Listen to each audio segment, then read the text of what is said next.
Salam Bapak Ibu, saudara-saudaraku yang terkasih di dalam Tuhan Yesus Kristus.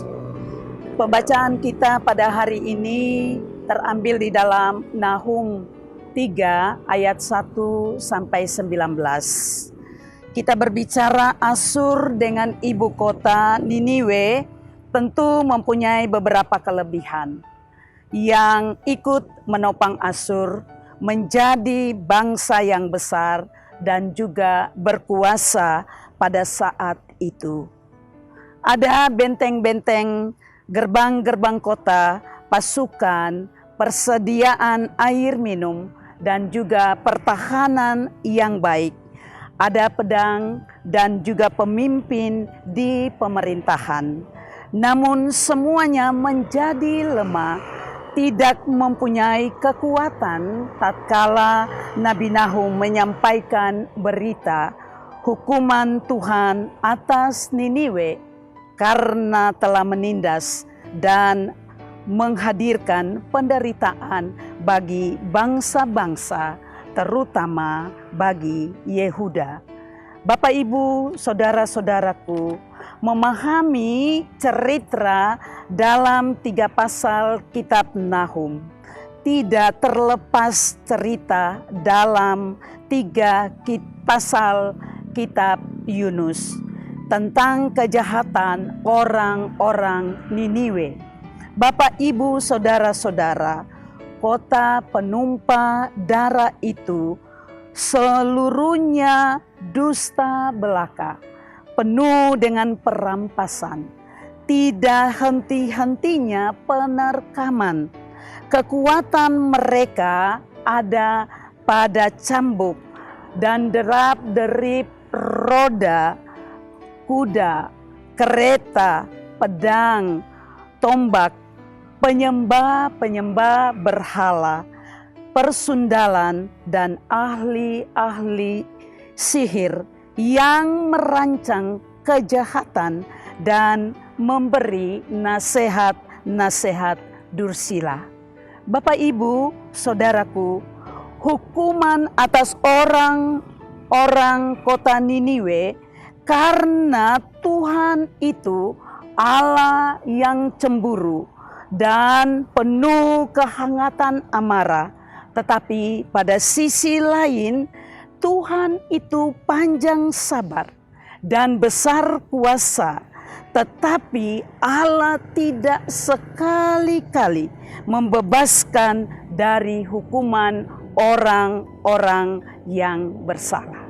Saudaraku, Nahum pasal 2 ayat 13 dan juga Nahum pasal 3 ayat 5a, lihat, aku akan menjadi lawanmu. Demikianlah firman Tuhan semesta alam. Allah mengutus Yunus untuk berseru 40 hari lagi, maka Niniwe akan ditunggang balikan.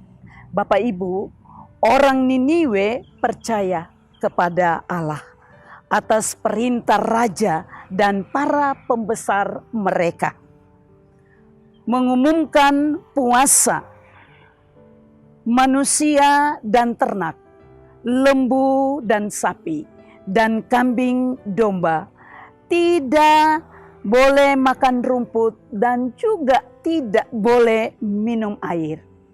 Mereka harus berseru dengan keras kepada Allah.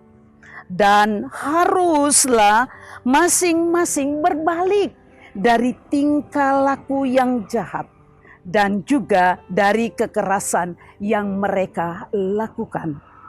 Lihat, aku akan menjadi lawanmu.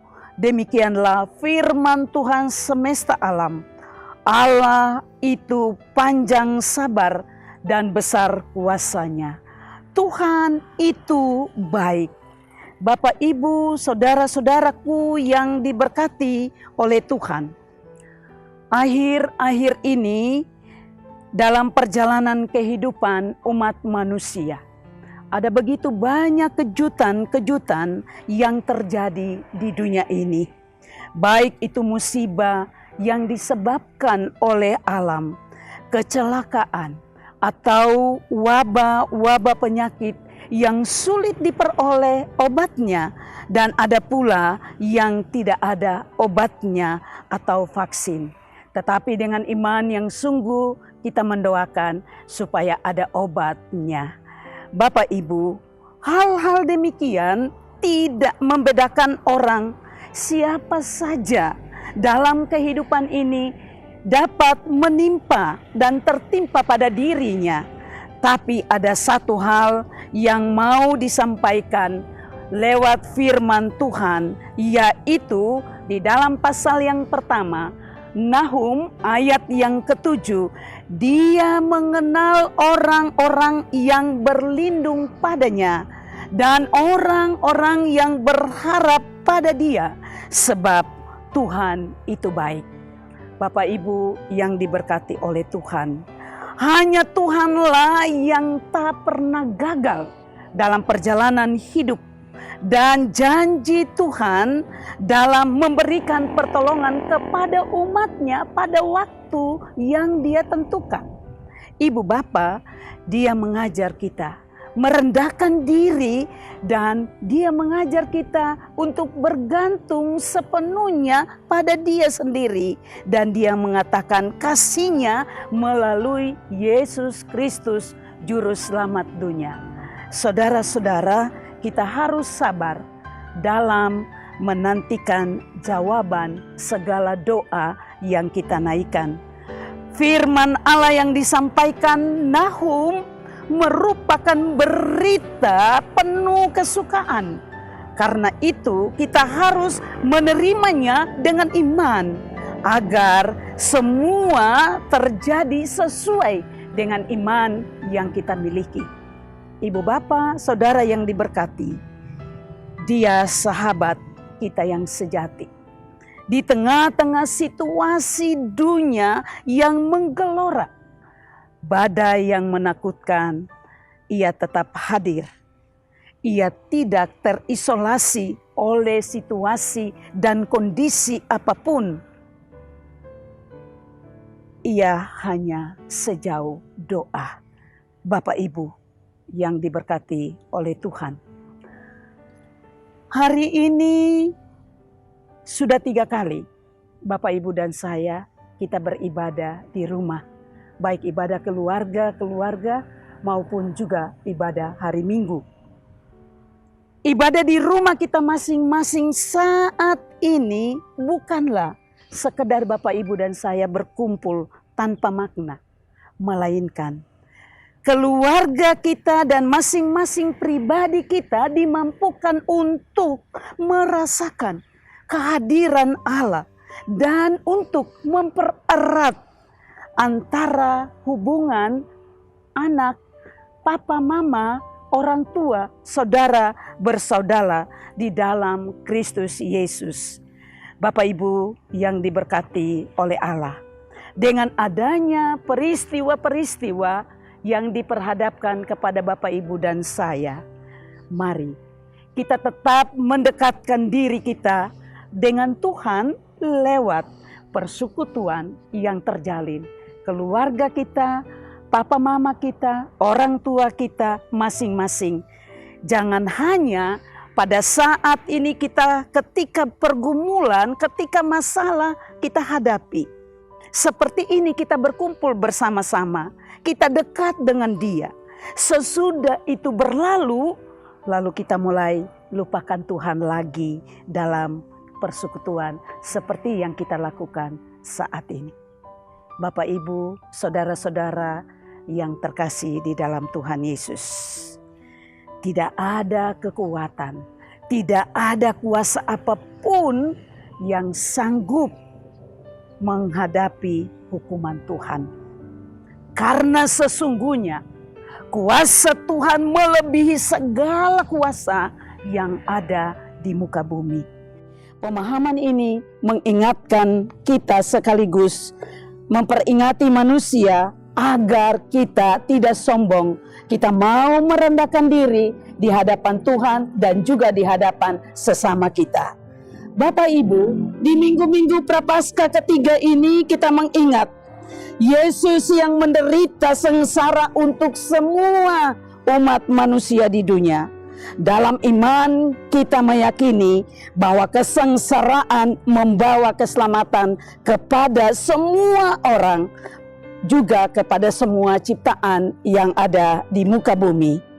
Gereja diingatkan akan visi keselamatan dan dalam Yesus yang menderita untuk kemudian dilanjutkan misi pertama-tama bagi mereka yang mengalami penderitaan dan juga menjadi korban kejahatan zaman.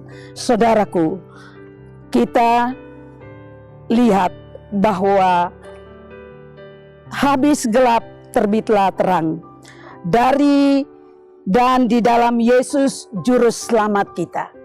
Pertanyaan kita, Bapak Ibu, apakah dengan virus corona itu Tuhan Allah menghukum dunia ini? Di dalamnya gereja-gereja orang percaya karena kejahatan kita telah sampai kepada Allah? Ibu Bapak yang diberkati Tuhan, Yehezkel 33 ayat 11. Demi Aku yang hidup, bertobatlah dari hidupmu yang jahat itu. Tuhan memberkati saudara sekalian. Amin. Tuhan, berilah kami keberanian mencapai firman-Mu dalam menghadapi pergumulan ini. Tuhan, tolong kami untuk berani mencapai setiap firman-Mu sehingga kami menaatinya. Tuhan, tolonglah kami supaya kami ingat bahwa kekuatan kami adalah di dalam Engkau. Tuhan, berilah kami semangat dan bertekun untuk terus melatih ibadah kami kepadamu. Bapa, yakinkanlah kami dengan kuasa-Mu bahwa kehendak-Mu adalah yang terbaik. Untuk mampu setia dan taat dalam segala perkara. Dalam nama Yesus Kristus. Amin.